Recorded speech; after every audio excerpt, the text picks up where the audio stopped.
તો આ તરફ રાજકોટથી સમાચાર છે। ગરમીના કારણે રાહદારીઓ ભારે પરેશાની વેઠવી રહ્યા છે। ગરમીથી બચવા લોકો ઠંડા પીણાનો સહારો લઈ રહ્યા છે। શેરડીનો રસ, લીંબુ શરબત સહિતના પીણાનો લોકો સહારો લેતા દેખાયા। ગરમીથી બચવા લોકો કોટન કપડાં પહેરી રહ્યા હોય તેવા પણ દ્રશ્યો દેખાયા। ઉનાળાની સિઝન ચાલી રહી છે અને જે તાપમાન છે તે રેકોર્ડ બ્રેક આ વખતે જોવા મળી રહ્યું છે। રાજકોટની જો વાત કરવામાં આવે તો 2 દિવસ પહેલાં જ જે રેકોર્ડ બ્રેક તાપમાન છે તે નોંધાયું હતું। લગભગ 46 ડિગ્રીને પાર તાપમાન છે તે નોંધાયું હતું। છેલ્લા એક અઠવાડિયાથી જે તાપમાન છે તેનો પારો સતત ગરમ જોવા મળી રહ્યો છે અને આજે પણ 43 ડિગ્રીને પાર જે તાપમાન છે તે જોવા મળી રહ્યું છે। ને આવા સમયે લોકો ખાસ તો બપોરના સમયે કામ સિવાય બહાર નથી નીકળતા અને જે પણ લોકો બપોરના સમયે બહાર નીકળે છે તેઓ પણ પોતાના આરોગ્યની જાળવણી રહે અને સાથે જ જે આરોગ્યવર્ધક ઠંડા પીણા છે તે લેતા હોય એ પ્રકારની પરિસ્થિતિ છે। લોકો છે તેમની સાથે ગરમી કેવી છે?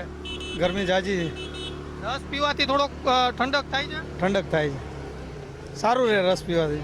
ધ્યાન રાખો છો ટોપી રૂમાલનું? પહેરવું જ પડે, ટોપી રૂમાલ વગર જાય બહાર તો લૂ લાગી જાય। ચોક્કસ અલગ અલગ રીતે લોકો છે તે ગરમીથી બચવા માટેના ઉપાયો છે તે કરતા હોય એ પ્રકારની પરિસ્થિતિ છે। જે રસ છે તેનો વેપાર પણ બપોરના સમયે વધી જતો હોય છે, ખાસ તો ગરમીને લીધે આ પરિસ્થિતિ છે। ગરમી કેવી છે? ખાસ ગરમી બહુ છે। રસ પીવો તો થોડીક ઠંડક મળે છે? હા, ઠંડક મળે। બપોરના સમયે શું ધ્યાન રાખો છો ખાસ ગરમીથી બચવા માટે? ટોપી કે અન્ય કોઈ સ્કાર્ફ કે? અન્ય ટોપી પહેરીએ, બહાર બહુ નીકળીએ નહીં। ચોક્કસ રસ છે તે લઈ રહ્યા છે।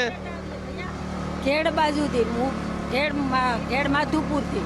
ગરમી કેવી લાગે? ગરમી અહીં તો બહુ લાગે, અમારે એટલી ન લાગે, દરિયો રહ્યો ને એટલે ગરમી ઓછી પડે। ચોક્કસ ગરમી છે તે સતત વધી રહી છે અને લોકો આ સમયે આરોગ્યની જાળવણી રાખે તે પણ જરૂરી છે ને એટલા જ માટે ચાહે લીંબુ શરબત હોય, લીંબુ સોડા હોય અથવા તો શેરડીનો રસ હોય, આવા આરોગ્યવર્ધક જે પીણાઓ છે તે લોકો બપોરના સમયે લઈ રહ્યા છે અને ગરમીથી બચવા માટેના પ્રયત્નો કરી રહ્યા છે। આ ઉપરાંત જે ટોપી રૂમાલ સહિતના જે ઉપાયો છે તે પણ લોકો બપોરના સમયે અપનાવી રહ્યા છે। કેમેરા પર્સન કિશોર વાડોલિયા સાથે ગૌતમ બેડા, ગુજરાત ફર્સ્ટ, રાજકોટ।